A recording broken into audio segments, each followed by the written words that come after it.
A long time ago, there lived a king who was famous for his wisdom. It seemed he knew secrets from all over the world, as if the wind whispered them to him. But he had a strange habit. Every day after dinner, when the tables were clear and everyone else was gone, a trusted servant had to bring him one last, special dish. The dish was always covered by a silver lid. Even the servant didn't know what was inside, because the king would not lift the cover until he was completely alone. This went on for a very long time. One day, the servant who carried the dish away became so curious that he just couldn't stand it anymore. He took the covered dish to his own room and carefully locked the door. He lifted the lid, and there, on the golden plate, he saw a coiled white snake. When he saw it, he couldn't resist just one tiny taste. He cut off the smallest piece and put it in his mouth. The moment it touched his tongue, he heard a strange, tiny whispering outside his window. He went closer to listen. He could understand them. They were sparrows, chatting to each other about all the things they had seen in the woods and fields. Eating that tiny piece of the snake had given him the magical power to understand the language of animals.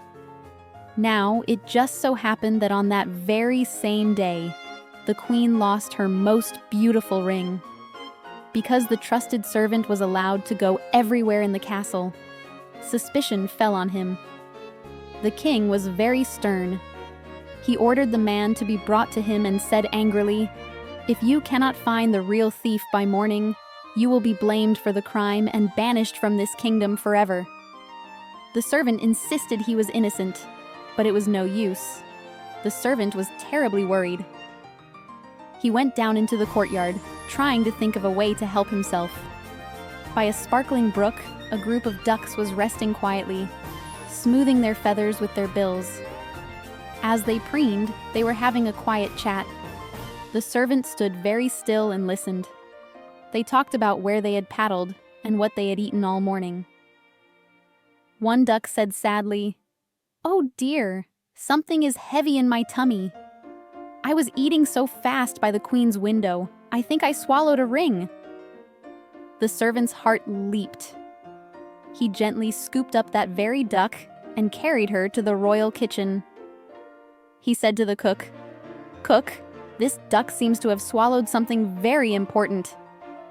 The cook looked at the duck and said, "Well, she is a fine, plump duck, ready for the king's table."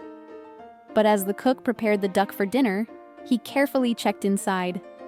And there it was, the queen's ring. The servant could now easily prove he was innocent. The king, realizing he had made a terrible mistake, wanted to make things right. He told the servant to ask for any reward he wished and promised him the best position in the entire court. The servant politely refused any position. He only asked for a good horse and some money for traveling. He had decided he wanted to see the world. When his request was granted, he set off on his way. One day, he came to a pond where he saw 3 fish trapped in the tall reeds, gasping for air. Even though people say fish are silent, he could hear them crying that they were stuck and couldn't get back to the water. Because he had a kind heart, he got off his horse and gently put the 3 fish back into the pond. They popped their heads out of the water, wiggling with joy. "Thank you, kind friend. We will remember this. We will repay you." He rode on, and after a while, he thought he heard a voice in the sand at his feet.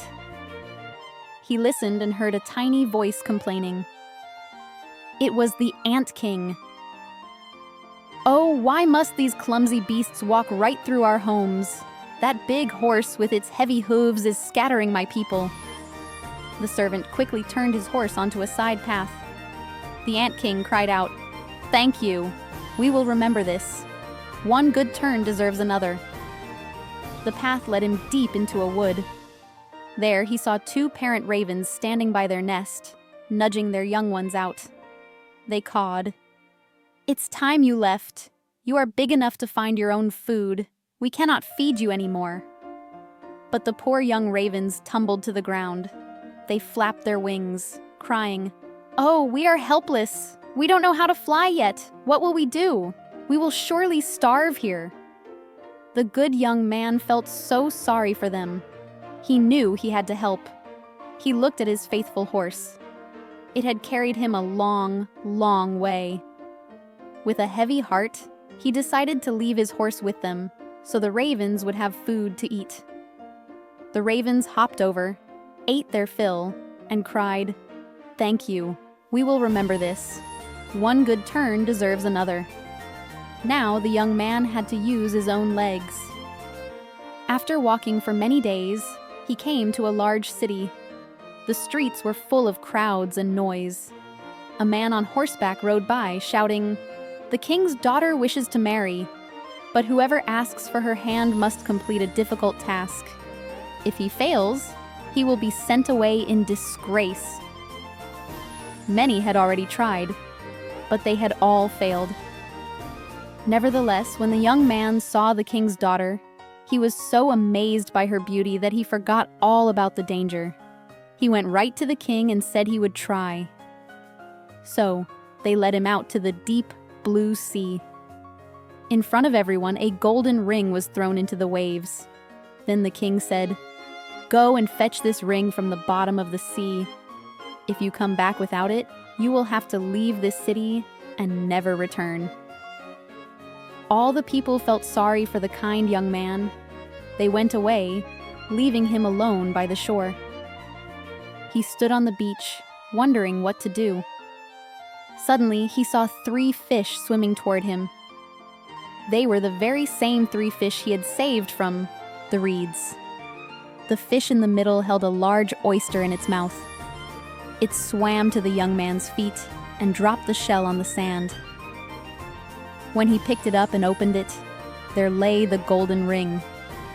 Full of joy, he brought the ring to the king, expecting his reward. But when the proud princess saw he was not a prince, she frowned. She did not want to marry him. She frowned and said, "You must complete one more task." She went down into the royal garden, and with her own hands, she scattered 10 big sacks of tiny millet seeds all over the grass. She said, "There, by sunrise tomorrow, you must pick up every single seed, and not one grain can be missing." The young man sat down in the garden. He knew it was impossible. He sat there feeling very sad, waiting for the sun to rise, sure that he would have to leave in disgrace.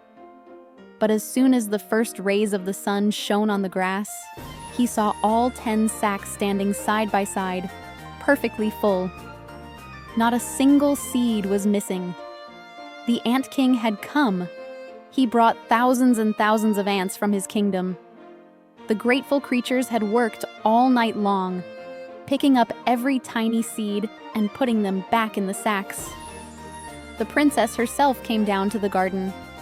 She was amazed to see that the young man had done it, but her proud heart still would not soften. She announced, "He may have done both tasks, but he will not be my husband until he brings me a golden apple from the tree of life." The young man did not know where the tree of life stood, but he set out to find it, walking on, even though he had no idea where to look. He wandered through 3 whole kingdoms. One evening, he came to a dark wood and lay down under a tree to sleep.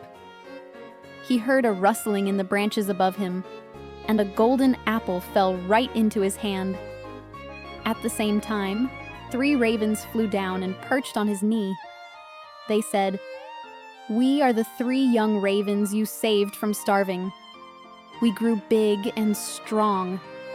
We heard you were looking for the golden apple. So, we flew across the sea, all the way to the end of the world where the tree of life grows, and we brought this apple back for you." The young man, full of joy, hurried home. He gave the golden apple to the beautiful princess. Now, She had no more excuses. They cut the apple of life in two and shared it. When the princess ate her half, her proud heart melted away. It filled with love for the kind young man. And so, they were married and lived together in great happiness for the rest of their days.